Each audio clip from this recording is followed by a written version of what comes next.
আমাৰ লগত আছে ইউটিউবত এমএলএ আমাৰ ডাঙৰীয়া মানে আমাক ছাপৰ্ট কৰিছে ইউটিউবত আৰু আমাৰ লগত আছে কেণ্ডিডেট ৰাম দাস ডাঙৰীয়াও আছে আৰু সৰণ ডাঙৰীয়া আছে মুঠতে আমি টোটেল 6 জন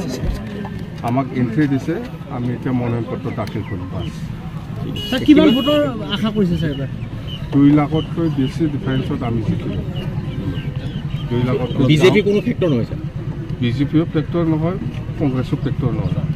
কিন্তু কংগ্ৰেছে কৈ আছে যে সংখ্যালঘু ভোটটো তেওঁলোকে সম্পূৰ্ণ ৰূপে লাভ কৰিব নিজে নিজে খৈ ল'ব পাৰে গ্ৰাছ ৰুটতো এনেকুৱা নহয় না গ্ৰাছ ৰুটত আমাৰ লগত আছে সিহঁতে ওপৰে ওপৰে খৈ ল'ব পাৰে কথা এইটো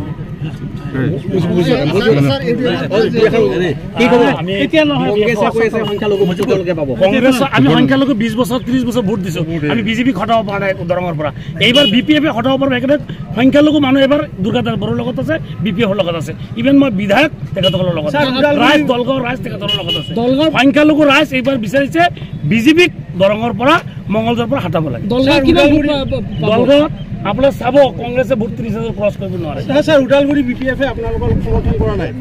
ইউডিএফে সৰি উদালগুৰি ইউডিএফে কি উদালগুৰি কমিটি নাই বুলি কৈছে উদালগুৰি আমাৰ কমিটি নাই বৰ্তমানে আব্দুল ৰহমানে কৈছে উদালগুৰি কমিটি নাই কোন আব্দুল ৰহমান সহযোগত আমাৰ সভাপতি ডাঙৰীয়াই কৈছে আমি প্ৰায় 2 লক্ষ ভোটত আমি জিকিম আৰু তেনেধৰণে আমি কাম কৰিছোঁ এতিয়া কৰ্তব্য থাকিল ৰাইজৰ মই সকলো ৰাইজৰ আশীৰ্বাদ লৈ আজি নমিনেশ্যন দিবলৈ ইউডিএফৰ পৰা কিমান ভোট আশা কৰে তেওঁলোকৰতো 3.5 লাখ 4 লাখ ভোট তেওঁলোকে 3.5 লাখ মিনিমাম তেওঁলোকে নিজে কৈছে তেওঁলোকৰ বিশ্বাস আছে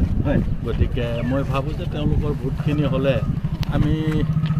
2 লাখটো আমাৰ হ'ব লাগে কংগ্ৰেছে কৈছে যে ইউডিএফৰ ভোটটো সম্পূৰ্ণ সংখ্যালঘু ভোট মই পাম